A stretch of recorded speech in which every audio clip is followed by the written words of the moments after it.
Agoy! Ma'am, total naman. Dadali na sa korte yan. Sa korte ka na lamang paliwanag.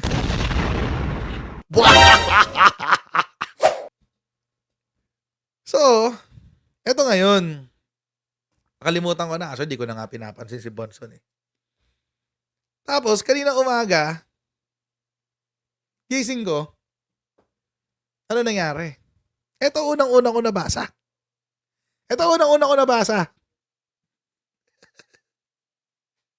Ito sabi, Ombudsman o case graft traps versus ex-Comelec Commissioner Guanzon.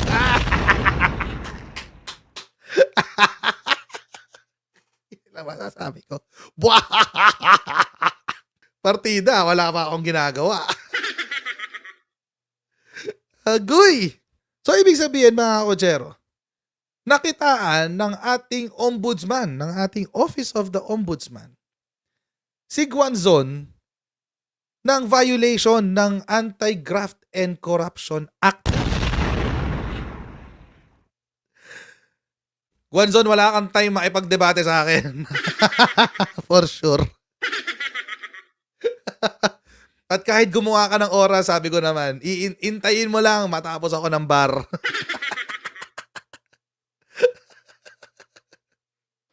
Ito sabi. Ay, naku. Ito sabi. The Office of the Ombudsman found probable cause to indict former Commission on Elections Commissioner Rowena Guanzon on graft charges for prematurely disclosing confidential information about the disqualification of then presidential bet Ferdinand Marcos Jr. Naalala niyo yan nung panahon na yon? Mga January 2022 yan. Di ba sobrang ingay nun ni Guanzon? Tapos tinitira niya si Amy Ferolino. Partida, pareho silang commissioner. Binubuli niya yung kasama niyang commissioner. Talagang kwenta to. Anyway. Sabi, in a resolution dated July 2023. July pa pala to.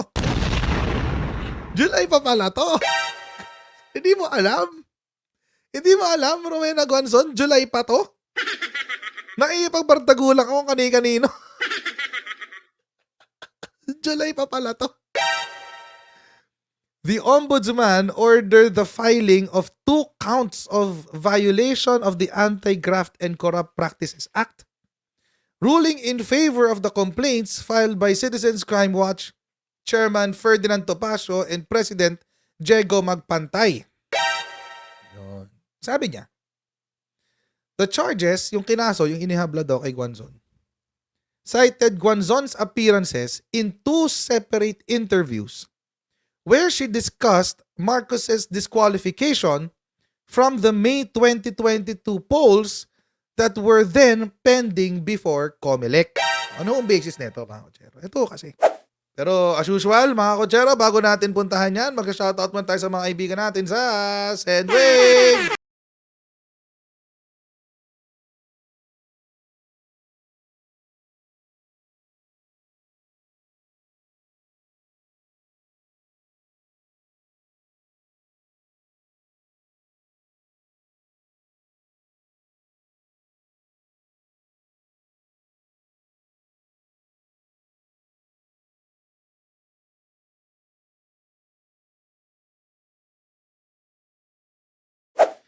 Nung eleksyon po kasi, 'di ba, merong ang daming disqualification case laban kay kay PBBM. Alam naman natin 'yun. Maraming disqualification case sa kanya, parang 6 yata lahat 'yun.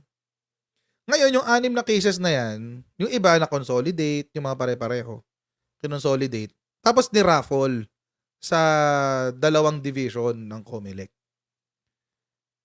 Yung isang division doon, kasama si Guanzon, si Ferolino, tsaka I forgot the other one. 3 silang commissioner doon. Sila yung lilitis, sila yung tatanggap ng ebidensya, pag-aaralan, lilitis, at paglalabas ng desisyon. Pero ang ponente, mga kotsero, ang magsusulat ng desisyon, si Commissioner Amy Ferolino. Yan. Ayun, ito nangyari. Nung panahon na dinidinig pa lang yung kaso or yung disqualification, lumabas sa TV at sa Rappler etong si Guanzon. Anong ginawa niya? Diniscuss niya yung laman ng complaint. Tapos, yung veracity ng complaint. At kung ano yung kanyang boto.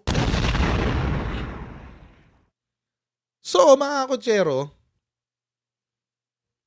may maling naganap. Kasi ongoing yung kaso. Ongoing kasi yung kaso. Ongoing yung complaint eh.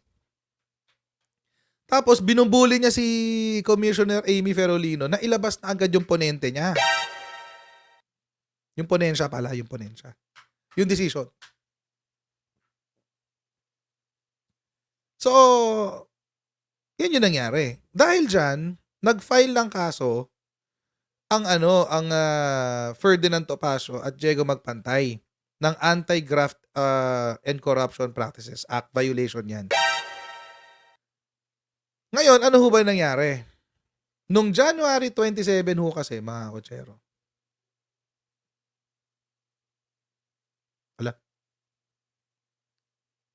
Wala. Ayun. Nagpa-interview siya sa GMA. At sinabi niya, Guanzon bears vote to disqualify Marcos. Hence intervention delaying release of ruling. Yun. So sabi niya, yabang pa eh. In an exclusive interview with GMA News 24 Oras on Thursday night, Guanzon said she informed her fellow commissioners of her vote to disqualify Marcos, meaning to grant the consolidated petitions against the presidential aspirant in the 2022 elections as early as January 17. Mga kutsero, wala pa hong decision yan. Wala pa hong decision na nagaganap dyan. Hindi pa ho, kumbaga, nakakasumite lang ng ebidensya niyan. Naalala ko yan January 7 yung initial hearing. In fact, nagreklamo pa nga si Amy Ferolino, si Commissioner Ferolino. Nagreklamo pa siya kasi dapat daw December pa gagawin yung hearing. Yung first hearing nila. December pa raw dapat yan. Pero, nagdemand daw etong Guanzon na intayin siyang makabalik ng Maynila. So, minove ng January 7. Yun yung nangyari. So, eto ngayon yung sinabi niya kay GMA na tatanggalin, i-vote niya na i-disqualify nga si PBBM. Tapos naglabas pa siya ng expose, eto na naman, expose, na kaya raw merong nagkakaroon ng delay sa ruling, ay meron daw makapangyarihan na pumipigil kay Commissioner Ferolino na ilabas yung kanyang desisyon. Yung sabi. Sino daw yun? Isa daw senador ang pumipigil. Yun ang sinabi. Yan o. Sa CNN naman niya sinabi yun. Na si Amy Ferolino. Ayan. Ang kutob ko talaga may nakikialam. Some people are trying to influence the commissioners. Yan ang ayaw ko. Sabi niya. Saan ba yung sinabi niyang senador? Wait. Dito rin yung sa article na yun eh. Pero meron daw powerful senator. O baka sa ibang article ko yata nabasa yun.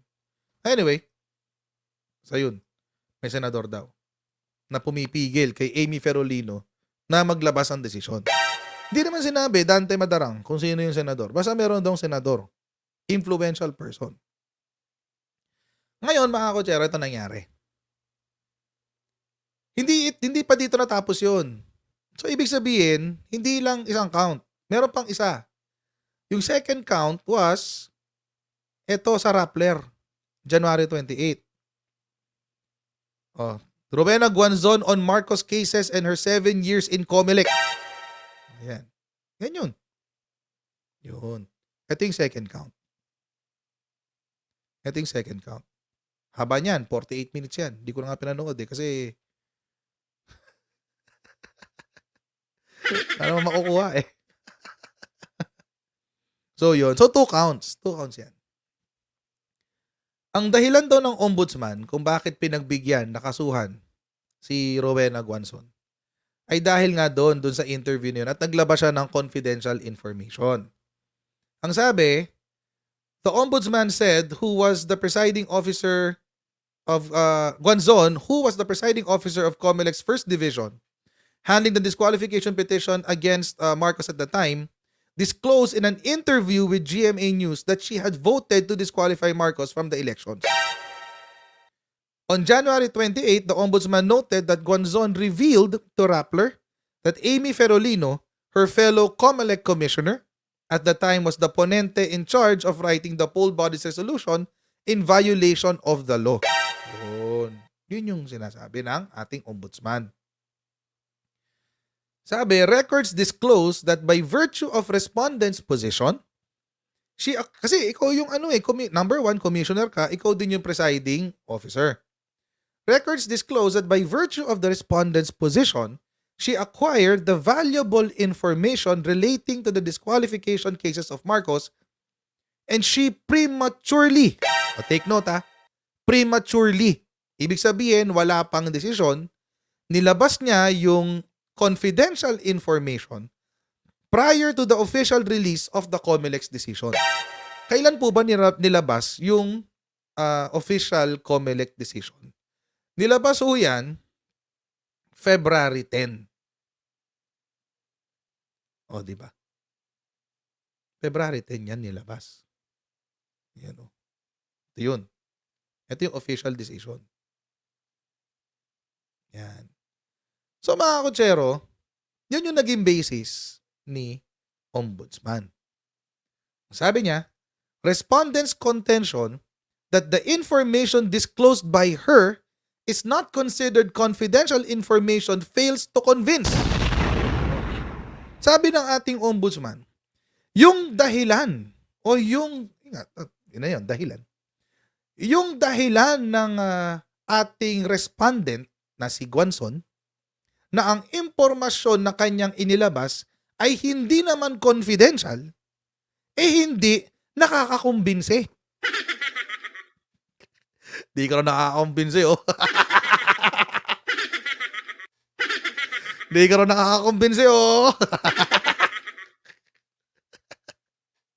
Ito kasi, bakit daw hindi siya nakakakumbinse? The ombudsman further cited COMELEC Resolution number 10685, entitled, In the Matter of People's Freedom of Information Manual, which states, information, documents, or records known by reason of official capacity are deemed confidential, and that information from proceedings, which is yung hearing tungkol sa disqualification, are treated as confidential or privileged.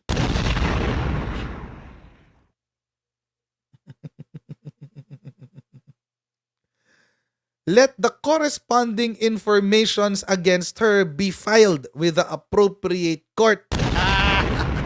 Yan. Kasi mga kutsero, kung pupuntahan nyo tong COMELEC Resolution 10685. Yan. Ito yan. Tatandaan ko yung page number. Page 8. Okay. Ito yan. Baka sabihin, nagpe-fake news ako eh. Partida. Kasama siyang gumawa niyan. Ayan. Guanzon, Maria Rowena Amelia.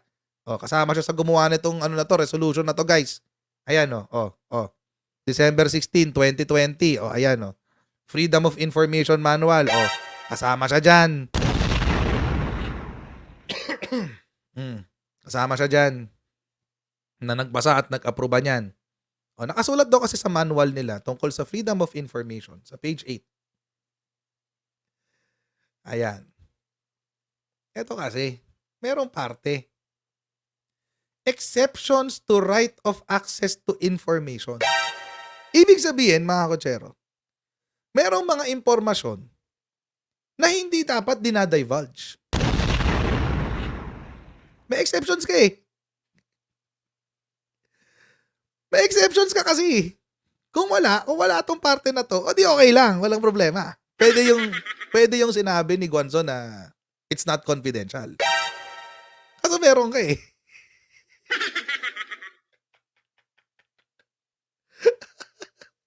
Ano sabi? The following are exceptions to the right of access to information as recognized by the Constitution, existing laws or jurisprudence, including but not limited to those listed in the updated inventory of exceptions issued by the Office of the President for the guidance of all government offices, and instrumentalities covered by the executive order and the general public. Okay. So marami yan. May information covered by executive privilege, etc. etc. O ngayon, puntahan natin ngayon tong nasa page 8. Ano daw yung mga kasama sa exceptions na hindi dapat ikinakalat? Information, documents, or records known by reason of official capacity. O, si Guanzon, siya ang presiding officer ng 1st Division, if I'm not mistaken. 1st Division, na humahawak ng ibang kaso ng disqualification ni PBBM. Is that an official capacity? Yes, it is. And are deemed as confidential, including those submitted or disclosed by entities to government agencies, tribunals. Ayan, tribunals. Yan. Tribunal ba yon yung 1st Division and 2nd Division of the COMELEC? Well, the COMELEC is a quasi-judicial commission. So, what they have there is a tribunal. Tribunal. So, pasok.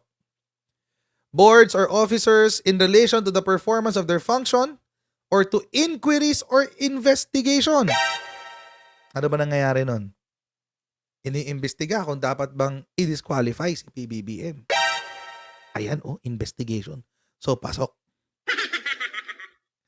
Conducted by them in the exercise of their administrative, regulatory, or quasi-judicial powers.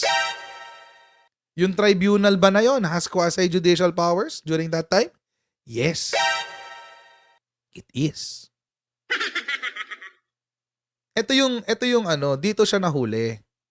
Dito siya nahuli si Guanzon. Sa parte na to. Sa rules mismo ng COMELEC. Sa rules mismo ng COMELEC. Anong sinagot ni Guanzon? Let's be fair. Kahit binalahura ako nitong babaeng to. Let's be fair. Anong sinagot ni Guanzon? I did not leak confidential information on Marcos candidacy case. Hindi raw siya nag-leak. Sabi niya. Hindi raw siya nag-leak. Sabi niya. Okay lang naman yun. She can say that. She can argue that sa ombudsman or sa court kung saan man dadali ng ombudsman yung kaso.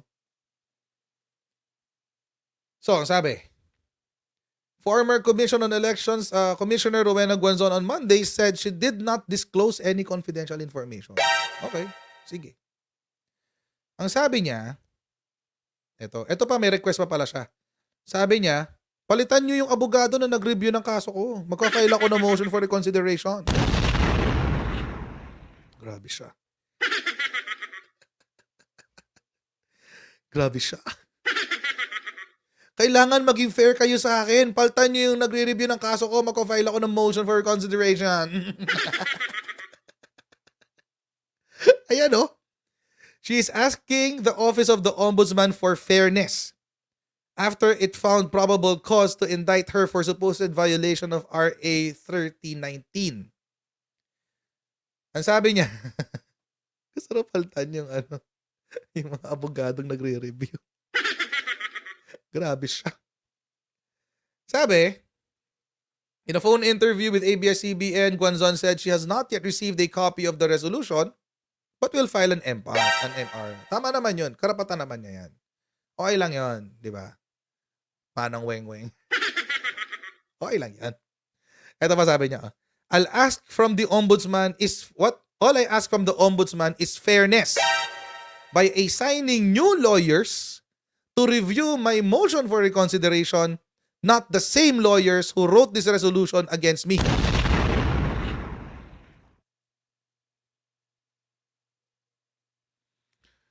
Grabe siya. Grabe siya. Ano, is this a kind of forum shopping?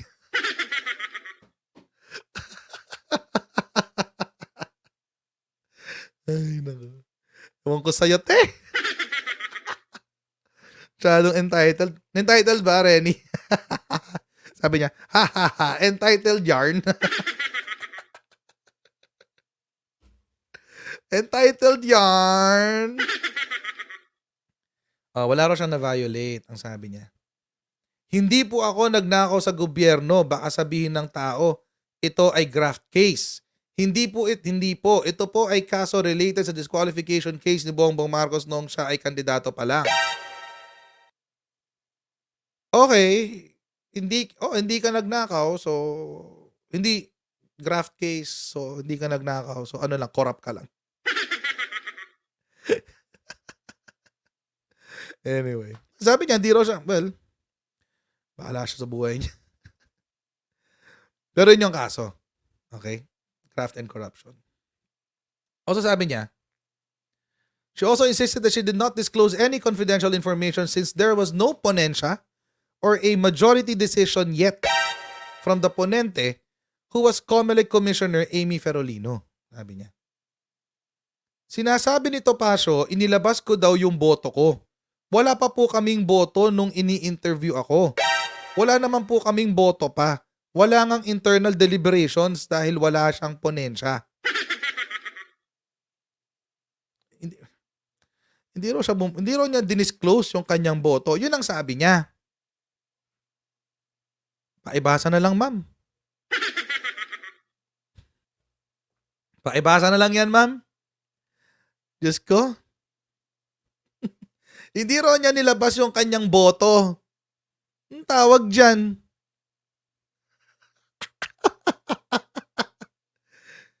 Hindi raw niya nilabas yung kanyang boto kasi wala pang ponensya. Okay. Ano to? Kaya nga ito nangyayari lahat dahil ang boto ko is DQ, si Marcos Jr.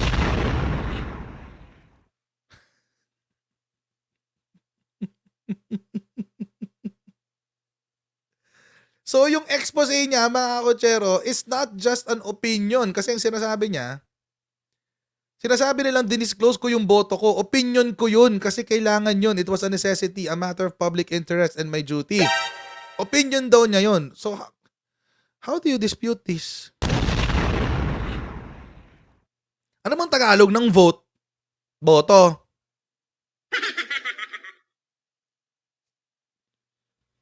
Kumbinsido ang ombudsman na naglabas si Guanzon ng impormasyon bago natapos ang ponensya.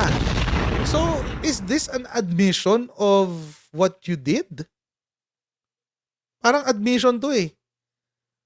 Anong proceedings ang dinisclose ko? Wala namang internal deliberations. So wala pa nga internal deliberations pero nagpa-interview ka? 2 beses?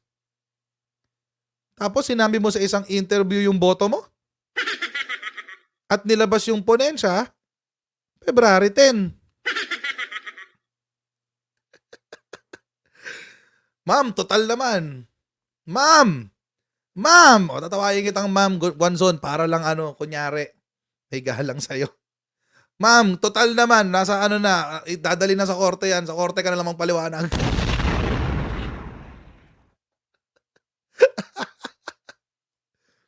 Anong proceedings ang dinisclose ko? Wala namang internal deliberations. Yun nga sinabi ng ombudsman. Yun ang sinabi ng ombudsman. Ano yun?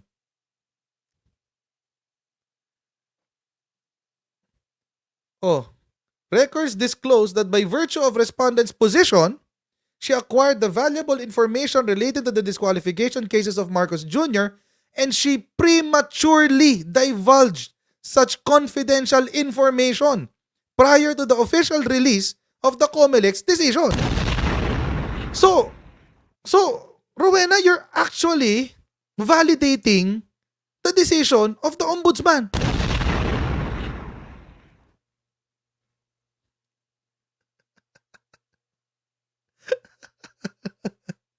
Vinalidate lang niya yung decision ng ombudsman. Tapos, dininay niya na naglabas daw siya ng boto niya. Paano mo sasabihin to? Paano mo i-deny to? Opinion mo lang to? Opinion lang to? Okay. Sige na lang. Diyan ka happy.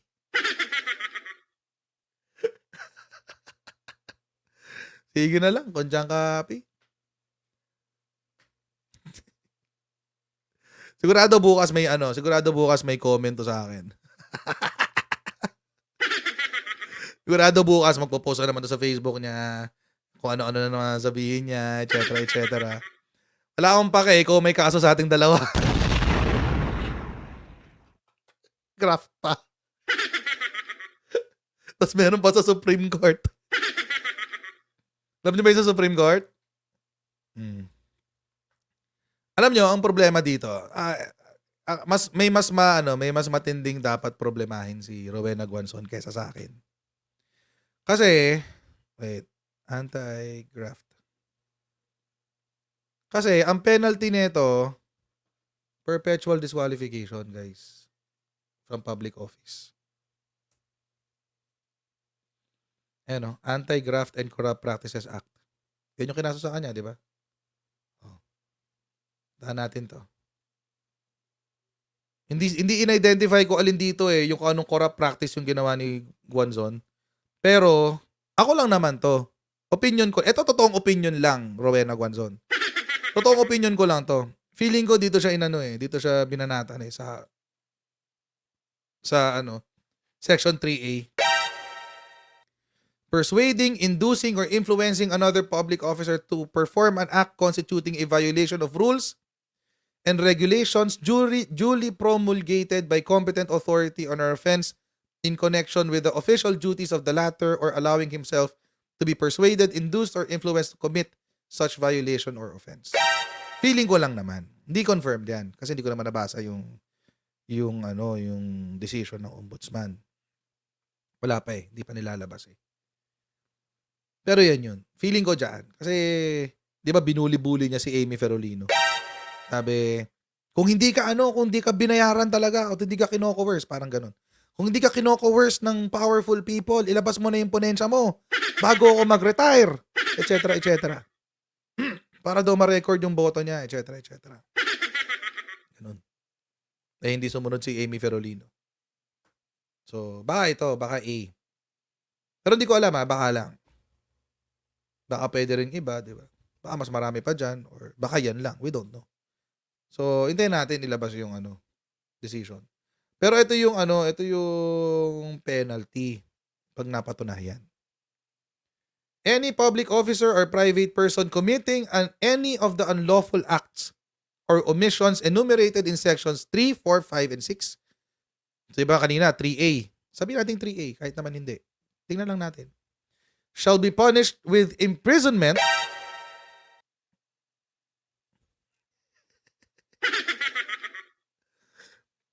for not less than 1 year.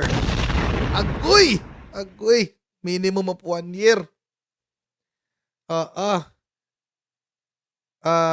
For not less than 1 year nor more than 10 years. Oh, that's one. So 1 to 10 years ang kulong.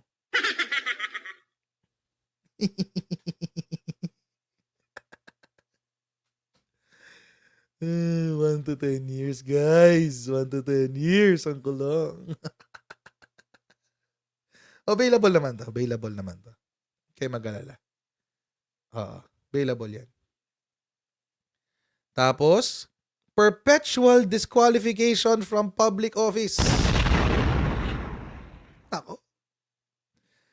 Nako, pag napatunayan to, guys, patay. Yung inilalaban niya sa Supreme Court, magiging mutin academic. Di ba yung pinaglalaban niya sa Supreme Court, yung pag-upo niya as congresswoman? Sa bagay, kung aabutin din naman ng 2025 yun, magiging mutin academic. Lalo. So, yan. Perpetual disqualification, guys. Ito yung matindi dyan eh. Perpetual disqualification. So, hindi na siya pwedeng tumakbo for any public office. Hindi siya pwedeng ma-appoint. Hindi siya pwedeng tumakbo. Wala. Nga. Perpetual disqualification. Kaya kung ako kay Rowena Guanzon, huwag ka masyado maipagbarda sa social media. Tutukan mo yung mga kaso mo. 2 yung kaso mo ngayon. May time ka pa makipagbarda. Diba? Ganun na lang yun. Tutukan mo to. Kasi pag ito, nagtuloy-tuloy at na-convict ka dyan, patay. Pero matagal pa yan. Siguro mga 3 to 4 years. And that's conservative. Conservative pa yun. 3 to 4 years. Oh, sayang ang masters in public administration kung mababan sa public office.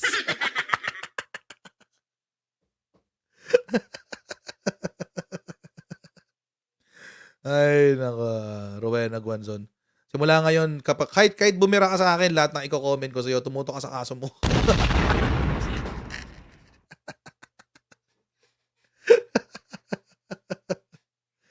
Ay, nako. Ay. Tapos binobola pa niya yung mga DBS, grabe. Tikas ng mukha. Binobola niya yung mga DBS, di ba? Nakipag-ano pa kay Mocha sa Japan, tapos nakiki-ride sa mga DBS vloggers, di ba? Grabe. Nambobola. Sayang ang pambobola, ma'am, kapag ikaw na perpetual disqualification. Sayang ang pambobola. Hindi ka na ma-appoint, hindi ka pa ba-elect. Baka tusuin ka ng tungkod. Ay, nako. Nakiki-DBS pero binash si VP. Totoo. Pakaipokrita. Anyway. Tutok ka muna sa kaso mo. You have what? Good 3 to 5 years? Para ano. Tutok ka mo lahat yan. 2 yan. That's good advice for you. Wala akong pake. Kahit sabihin mong bako-bako mukha ko, naaagnas mukha ko, etc. Wala naman akong kaso. Ay, nako. Anyway. Tapos bukas may libel na ako, no? Pikot. Anyway. So, gano'n na lang. Rowena Guanzon. Focus ka sa mga kaso mo. Kung mo ang problemahin, I'll be here. I'll be here. Huwag ka mag-alala. Andito lang ako para sa'yo. Tignan mo yung bukas, pag nakarating sa kanya tong video na to, bukas, pag-upload nito mamayang madaling araw. Tapos nakarating sa kanya tong video na to. Magkaano na naman yan? Mangbabarda na naman yan. Isa lang sasabihin ko sa kanya, focus ka sa kaso mo. Wala problema, barda niya ako bukas. Hindi ko na siya papansinin. Ginagawa niyang pang media mileage yung page ko eh. Hindi ko alam kung anong meron sa mga DBS ngayon. Parang parang kung gusto mong sumikat sa mga DDS tsaka DBS, bash mo si Coach Jarrett, sigurado sisikat ka. Parang what the heck? Sino ako para i-bash nyo at gamitin yung stepping stone? So yun. Hayaan na natin siya. Pero sigurado ako mapipikon yan bukas. Tapos ibabash na ako ng wagas na wagas bukas. Kung ano na naman sabihin yan. Tapos mass report na naman yung page ko. Diyos ko, hanggang mass report lang ang laban. My goodness. Sabihin yan, hinamon ka tang debate, di ba? Hindi ka naman sumasagot. Ganyan. Pag-debate nga tayo, pag-graduate ko ng law school. At pagkatapos ko ng bar. Para match. Hindi yung lalaban ka sa taong alam mong kakaya-kayanin mo lang. Hindi ganun. Oo, magte-training muna ako. Pag naka-training ako, saka kita lalabanan. Number 1. Pero kung gusto mo interview, punta ka din sa channel ko, interviewin kita. Basta wag kang pikon. Sasabihin nun, Bago ka pa makagraduate ng law school, baka magsuma ka, 10 taon ka. Wala kang choice. Kasi hodang bukas ako gumraduate o 10 taon ako, wala kang choice, maghihintay ka. Andito lang ako. So, yun. Anyway, tsaka wag na, dadaanin pa sa channel ng kung kani-kanino. Kasi naalala ko, sabi niya, gusto mo sa channel pa ni Maharlika, tapos mag-moderator si Sas. Bakit pa sa kanila? Meron akong sarili. Dito na lang sa akin. Dito ka sa akin. Ano, bigay ko sa kanila yung views? Ba't ka papasa yung views sa iba? Ano ba? Ako tanga. Ay, nako. Ay, nako. Di bale, Rowena. Mag-aabot din tayo one of these days. Sana matuloy. Kasi may kumontak sa akin eh. Gusto ko i-invite sa Supreme Court.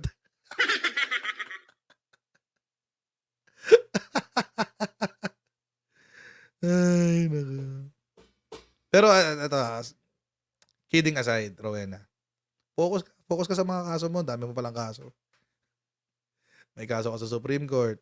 May kaso ka dito sa Ombudsman, di ba? So, yun. Dalawa yun. It will occupy 90% of your time. Kahit may asyenda ka pa. Gwenchana. Gwenchana, yo. So, hanggang dito na muna tayo mga kotsero. Okay, huwag niyong kalimutan mag-subscribe sa Coach Jared YouTube channel. At huwag niyong kalimutan mag-follow din sa ating Facebook page. Okay? At meron din po tayong tawag dito. May TikTok din tayo, pero bihira ako mag-upload. Pero, okay na rin siguro yan. Follow niyo na rin yung TikTok ko.